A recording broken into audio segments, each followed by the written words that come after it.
Hi, I'm Bill Clark, and I'm an independent game developer in Seattle. This series of videos is exploring principles to help you design tower defense games. Today I'm going to be talking to you about tower and monster types. To start off with, I'll review, though, some of the ideas from the last video about the foundations of tower defense design. In particular, I want to focus on player motivations that drive people to want to play tower defenses.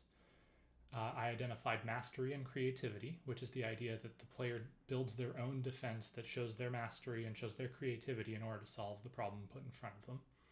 There is progression and power that over the course of the game and potentially across multiple rounds, multiple maps, they will be progressing and becoming more and more powerful.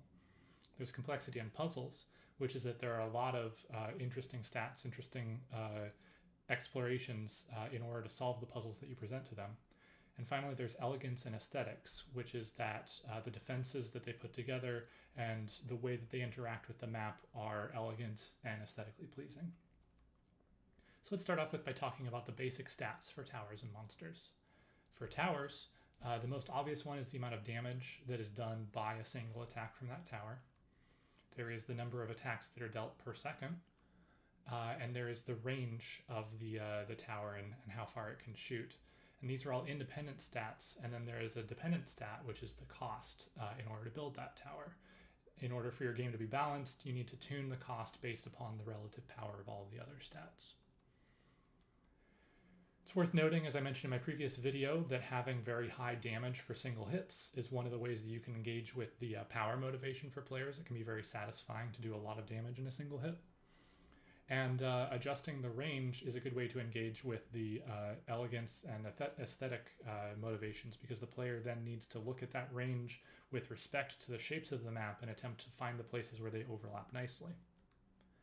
And then all of the relationship between these various different stats is going to provide an interesting puzzle for the puzzle solving motivation to chew on, because the player will be trying to identify which towers are worth building at which times. And all of the relationships between these numbers is going to make that interesting. Then if we talk about basic monster stats, we have health, which is how much damage it's going to take in order to kill the monster. There is speed, which is how quickly it moves along the path towards whatever its end goal is. Most games will have some form of armor. It can take different mathematical forms, like it can be a percentage reduction in damage, it can be a number shaved off of the top of every hit. Depending on what your math is, it's going to have different relationship to the amount of damage that's done and thus encourage different types of defense. But regardless, you'll typically have some sort of armor value. And then based upon those, you'll have a dependent value, as with the towers, that is the reward per kill. Again, it needs to be tuned based upon the other stats in order to make your game balanced. But then there's another value that you're going to be adjusting, which is the number of the count of that monster that you spawn in any particular wave. And oftentimes over the course of the game, the count will be increasing with the same monsters, but it is something that's worth keeping track of, because it's one of the values that adjusts different types of monsters. And in particular, I would point out that armor is one of the places that you can really engage with the complexity motivation, because this is one of the places where trying to figure out how the different towers interact with the different ways that armor work is one of the places that complexity can be added into your game.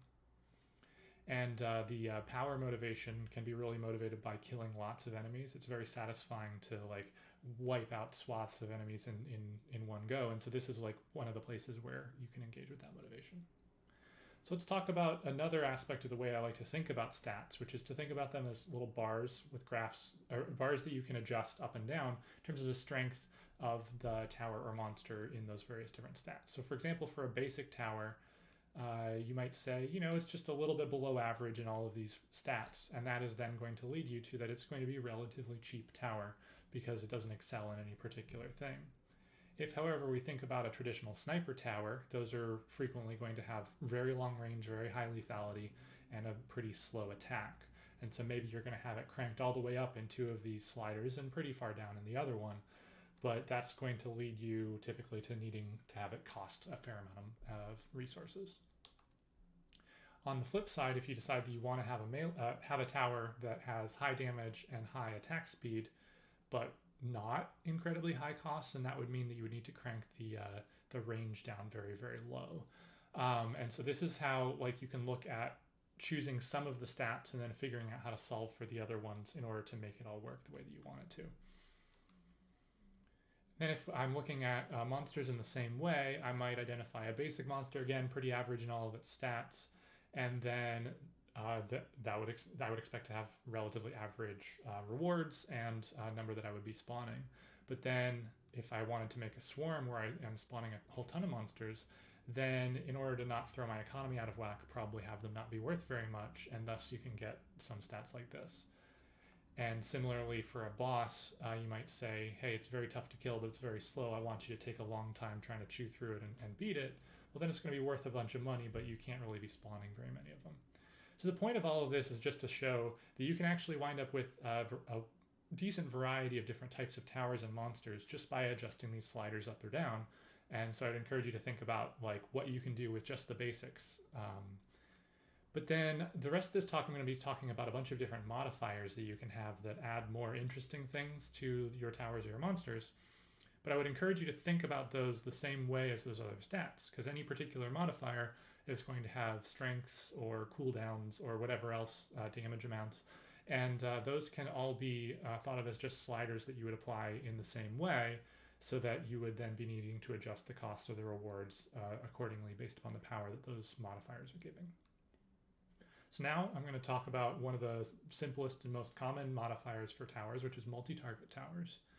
So a very common type is like this bomb being thrown at a group of goblins here, and you can see the circle where it's going to hit. And so this would be a splash damage or area of effect tower that does a basic circle.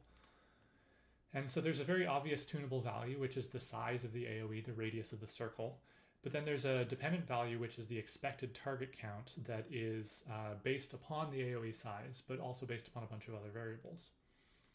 And it's worth noting that you can tune the radius very clearly. You can set a number precisely on that, but you can't directly tune the expected number of targets, because that's going to depend upon how many units there are at that given moment, how wide the path is, how big the targets are, how the player has built their defenses, and various other things like this. So as a designer, you don't get to tune that number directly. It's indirect, and thus it is a little bit harder to balance. But the fact that there is this variability is one of the ways that players can engage with the mastery motivation very strongly. Figuring out ways to maximize your area of effect targets is one of the core skills that tower defense players need to develop, and thus it's one of the ways that they can show their mastery. But one of the things that I wish more tower defense games would do is engage with area of effect in terms of different shapes. So I talked about having, a radius around an impact point, but another pretty simple one that you see from time to time, oftentimes like an earthquake or a ground pound tower, is that it's doing an area effect right around the base of the tower. And that can be interesting. You can think of that as if the tower had 0 attack radius, attack range, but still had a radius on its attack. Another one that I've seen occasionally is a flamethrower. So that's like a fixed distance out from the tower, potentially out in a cone or in a line, but sort of dealing damage near the tower. One that I've seen, I believe in one game, on a phone game, was a laser that shoots in a straight line and hits everything along its path. But then I would encourage you to think about other games that are sort of adjacent to tower defense's other genres, maybe shooters, RTSs, RPGs. I tend to think of League of Legends a lot, having a strong connection with that game. So from that, I might borrow the idea of a bouncing bomb that hits multiple times in a row, or maybe a crescent that swoops in one direction and hits enemies along that swoop. And the cool thing about having different shapes like this is that it's going to allow players to engage with the aesthetic aspect of the game, because they're going to take whatever these shapes are that you give them and then hold them up against the map and try and solve for how those different shapes interact with the map in different ways. And this can be very, very enjoyable to be doing this sort of pattern matching to figure out how to maximize your AoE. So aside from just shapes where everything takes damage at the same time within the shape, there are other types of multi-target damage. A pretty common one is target bounce or chain lightning, where individual units are hit and then it will hit another unit. This has the advantage from a design point of view of having a precise maximum target count, thus making it a lot easier to balance, because you don't have the unbounded, like maybe they're hitting every single unit at the same time. You might have aura towers that are doing damage sort of continuously, either in whatever shape that you give. You can sort of perceive that as a akin to having infinite attacks per second. So it's not actually that different from other types of towers.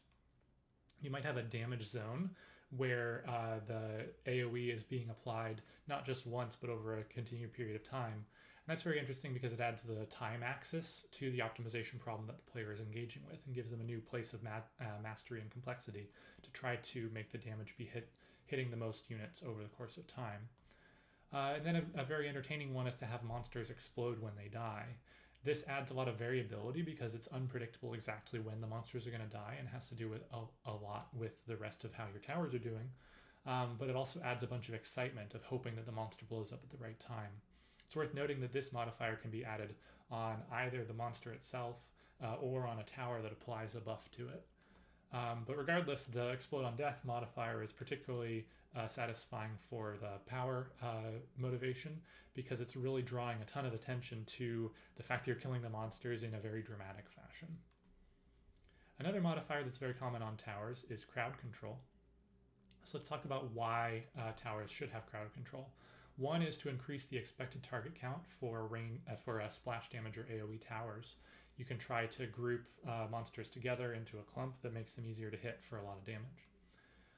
Another reason is to increase the uptime. If there's a tower that you want to be hitting a particular target and you can crowd control that target to have it held in place near that tower, then the tower has more opportunity to shoot. And can also be used to aid targeting, that you can use crowd control. If you manage to hit a monster that you want to target a lot, then it will be held in place longer in order to give you more of a chance to attack it. So what are some of the common crowd control types you see in a lot of tower defense games? There are slow or stun towers that just make it so that the monster's speed is changed either temporarily or permanently. There are blockers or defenders that will stand on the path and interfere with monsters' ability to pass. These add a significant amount of complexity because in particular they need to last for a period of time or have a specific amount of effectiveness. But for example, a boss monster needs to be able to get past them relatively easily. And thus you typically require monsters to have attacks of their own in order to use them. So that's a lot of extra complexity, but it can be very rewarding because they're very interesting towers. If games allow you to build mazes and adjust the path that monsters take to arrive at their goal, then it can be very interesting to have towers that don't actually attack and are just walls. And finally, I would say that displacement is an uncommon one, but it's also potentially very interesting. So you can have physics-based displacement where towers are causing monsters to move based upon a physics simulation, like tethers to pull on them or catapults to launch them. Dungeon Warfare is an amazing game for using this a lot. It's an extremely physics-based game series that uses displacement for a huge amount of its crowd control. Or I've occasionally seen temporal displacement, like you can have monsters be warped back in time to a place that they were earlier on their path. Specifically, I would point out that mazing walls are a really good way to engage with the mastery and creativity motivations, because it allows players to really focus on their maze building before they would otherwise be able to afford to build that many towers, and thus they can really focus on the how they're going to construct their maze to maximize their damage. And then physics-based displacement in particular is going to engage again with the shapes of the map, the attempting to make the monsters engage with an elegant, shaped defense. So I'm going to talk a little bit about uptime and modifiers that have to do with uptime. As a refresher, uptime is the amount of time that towers are actively attacking. So to engage with high uptime towers, the most common modifier I've seen is to have some sort of stacking buff, where the longer the tower keeps on attacking, the more damage or the faster attacking it will do. Think of like a Gatling gun spinning up and becoming faster and faster. There's two main types of this. There can be target agnostic stacking buffs, which is to say as long as the tower keeps attacking, regardless of what it's hitting, it will continue to stack. And this rewards you putting the tower in general early on in the path before many monsters have been killed so that it can be attacking all of the time. On the flip side, there's per target stacking, where the longer the tower keeps attacking a specific target, the more damage it will do. And this is particularly good at dealing with bosses that have a lot of health and thus a long time for the tower to keep stacking. And thus it typically will want to be used mid to late in the path after a lot of the weaker monsters have been dealt with. There are perhaps more modifiers to deal with low uptime towers. It's worth pointing out you don't even need a modifier for this to be an interesting thing to engage with. If you simply have a very, very slow attack with high lethality, then that's going to be rewarded by being later in the defense, where the slowness of the attack is less of an issue. If you have this near the back of your base and it's just killing things that get close to it, then it's going to have plenty of time to reload before something else comes.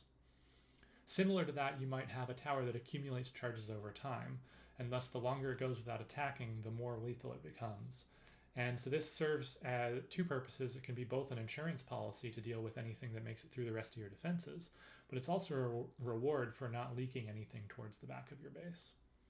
And then specifically, I want to call out landmines or lawnmowers being a reference to Plants vs. Zombies, which are towers or defenses that can only attack a limited number of times or even maybe once.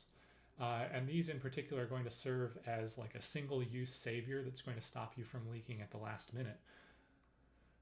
So all of these about raising the lethality, raising the amount of damage that's being done are ways to engage with the power motivation, and in particular accumulating charges also engages with the progression motivation, because you can be getting more and more powerful just by time passing. And then specifically landmines and lawnmowers can engage with the mastery motivation in a very specific way, which is the players that are motivated by mastery and tower defenses often care very much about not leaking a single monster.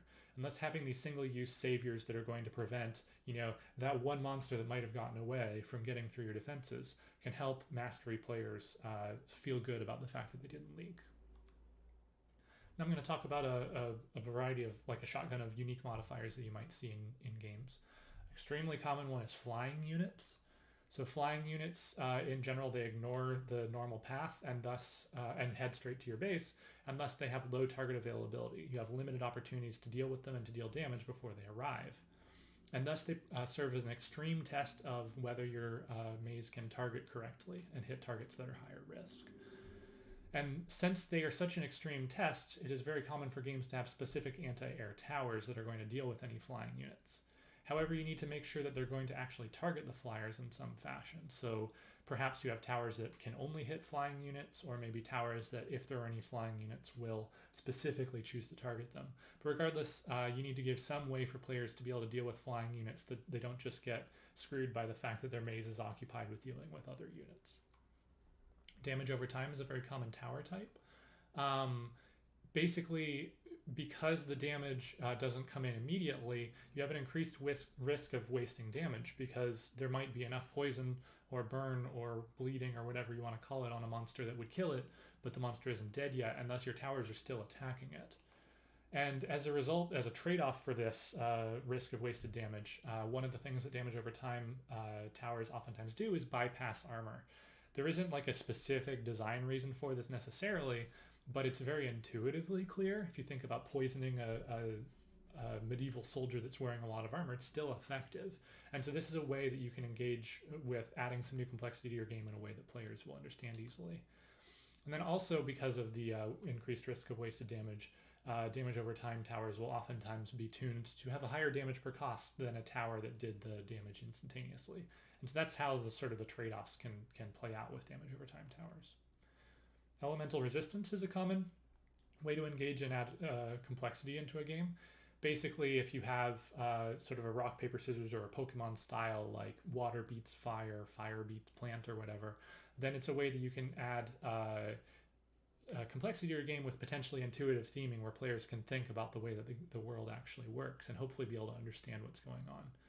However, it can be a frustrating system, in particular if all you're doing is making ways to say, haha, no, your defense doesn't actually work because you built it out of earth and here are some earth-resistant monsters.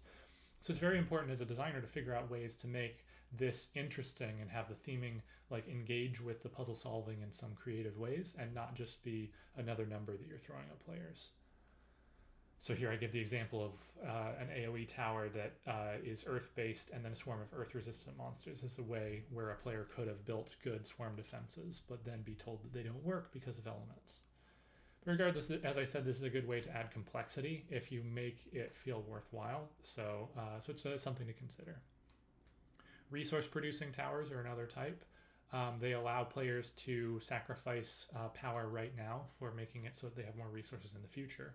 You may have economic buildings that literally cannot attack at all, like banks or vaults, but then are going to increase income over time.